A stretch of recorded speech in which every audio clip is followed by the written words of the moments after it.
अगर मैं आपसे पूछूं कि दुनिया की सबसे डरावनी जगह कौन सी है, तो कुछ लोग कहेंगे भानगढ़ फोर्ट, जहां सूरज ढलने के बाद सरकार खुद जाने से मना करती है। कुछ लोग याद करेंगे कुलधारा विलेज, जहां एक पूरी की पूरी आबादी एक ही रात में गायब हो गई, जानता कि वह गए कहाँ।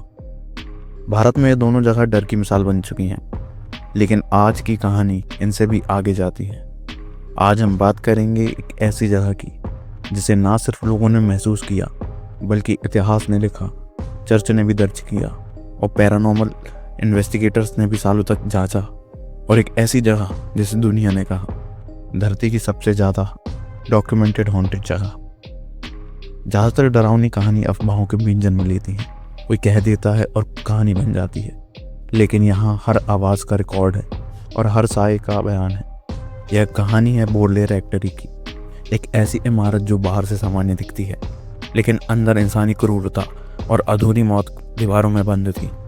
कुलधारा की तरह यहाँ भी लोग अचानक से टूट गए और डर गए। भानगढ़ की तरह यहाँ भी रातें खाली नहीं थी, लेकिन फ़र्क सिर्फ इतना था कि कुलधारा में लोग चले गए, भानगढ़ में लोग जाने से डरते हैं, और बोरले रेक्टरी में जो चला गया वो आज भी वापस आता है। यह कहानी है एक ऐसी आत्मा की जो दिखती कम है लेकिन महसूस ज़्यादा होती है। एक ऐसी नन की जिसे जिंदा दीवारों में चुनवा दिया गया और जिसने मरते वक्त कहा, मैं यहाँ से कभी नहीं जाऊंगी। इस कहानी को जो कुलधारा बोरले रेक्टरी एक इंग्लैंड का एक छोटा सा गांव है और उसके बीच खड़ी साधारण से दिखने वाली इमारत, लेकिन वहाँ जो भी हुआ वो आज भी पैरानॉर्मल हिस्ट्री में सबसे डरावना है। शुरुआत एक सन्नाटे के साथ होती है। सन 1929 की बात है, जब एक पादरी का परिवार इस रेक्टरी में रहने आया। पहले की कुछ रातें बहुत ही सामान्य थी, लेकिन फिर एक रात घर की मालकिन सुनती है कि कॉरिडोर में कोई चल रहा है। वो सोचती है कि शायद उसके पति होंगे, लेकिन जब वो बाहर आती है कॉरिडोर खाली होता है। बस एक हवा का झोंका उसके कान के बाजू से निकलता है और उसे एक ठंडक महसूस होती है। यह उसकी पहली झलक थी। कुछ दिनों बाद उसी कॉरिडोर में एक साया दिखता है, सफ़ेद कपड़ों में लिपटी हुई एक औरत। चेहरा साफ नहीं था, वो ना बोलती थी ना देखती थी, बस धीरे धीरे दीवारों के साथ चलती जाती थी और फिर गायब हो जाती थी। उस दिन के बाद इस साये को लगभग हर हफ्ते देखे जाने लगा। पैटर्न समझ में आने लगा था लोगों को। ये कोई रैंडम घोस्ट नहीं थी, उसका एक तय तरीका था। ज़्यादातर शाम 9 से 12 के बीच अकेले लोगों के सामने, हमेशा सफ़ेद कपड़ों में चुपचाप ये आती थी और लोगों को अपनी प्रेजेंस दिखाती थी। साथ ही साथ कुछ दिनों बाद वहाँ दीवारों पे भी उभरते मैसेज दिखने लगे और उन मैसेज में लिखा होता था, हेल्प मी। और सबसे अजीब बात यह थी कि इस राइटिंग में बिना स्याही और पेंसिल का यूज़ किया गया था, यानी कि यह जो लिखा जाता था यह सीधे प्लास्टर पर उभरा हुआ दिखता था। इसमें अक्सर help me, don't forget, I can't rest जैसे शब्द उभरते थे। जब दीवारों को साफ किया गया और कुछ दिन बाद वही शब्द फिर उभर आए। अब कहानी चर्च तक पहुंचती है। चर्च में जाने के बाद वहाँ कुछ लोग इस घर के पुराने रिकॉर्ड को खंगालते हैं और तब एक भयानक सच सामने आता है। 17वीं शताब्दी में एक नन और एक मॉन्क का गुप्त रिश्ता था। जब चर्च को पता चला तब मॉन्क को मार दिया गया और नन को उस दीवार में चुनवा दिया गया। लोग कहते हैं कि नन ने आखिरी सांसों में सिर्फ एक ही बात कही थी, मैं यहाँ से कभी नहीं जाऊंगी। फिर इसके बाद पैरानॉर्मल जांच शुरू होती है।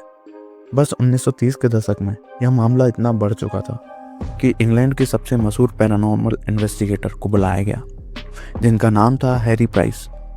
उन्होंने जो लिखा वो आज भी डराता है। हैरी प्राइस की रिपोर्ट के अनुसार टेम्परेचर अचानक ड्रॉप होता था, बिना कारण के फुटस्टेप की आवाज़ आती थी, ऑब्जेक्ट अपने आप अपनी जगह से हिलने लगते थे, और सबसे अहम बात, सफ़ेद साया वहाँ अक्सर देखा जाता था। और एक और सोचने वाली बात यह थी कि वह इन्वेस्टिगेटर को अपनी प्रेजेंस रिएक्ट कराता था। जब प्राइस ने लिखा कि यहाँ कोई इमेजिनेशन नहीं है, यह एक इंटेलिजेंट एंटिटी है जो जानती है कि उसे कब देखा जा रहा है। सबसे डरावनी घटना एक रात की है। इन्वेस्टिगेशन के दौरान एक इन्वेस्टिगेटर चिल्लाने लगा कि वो यहीं है, मेरे पीछे खड़ी है। जब सबने मुड़कर देखा तो वह उसके पीछे खड़ी थी। वह कॉरिडोर में चुपचाप खड़ी थी। वह एक नन थी, लेकिन इस बार उसके पैर नीचे नहीं थे, वह हवा में तैर रहे थे। वह जमीन को छू नहीं रहे थे। रिएक्टर का अंत हुआ या नहीं। कुछ सालों बाद बोरले रिएक्टर जलकर नष्ट हो गई। लोगों ने सोचा शायद अब सब खत्म हो गया है, लेकिन आज भी उस जगह के पास गुजरने वाले लोग बताते हैं कि यहाँ पे अचानक ठंड लगने लगती है। रात में किसी औरत के रोने की आवाज़ आती है। चर्च की दीवारों के पास सफ़ेद साया देखा जाता है। इमारत रही रही, लेकिन उसकी आत्मा आज भी वहीं है। अंतिम सच्चाई ये कहानी नहीं, ये एक केस है जिसे इतिहासकार, चर्च और इन्वेस्टिगेटर ने दर्ज किया है।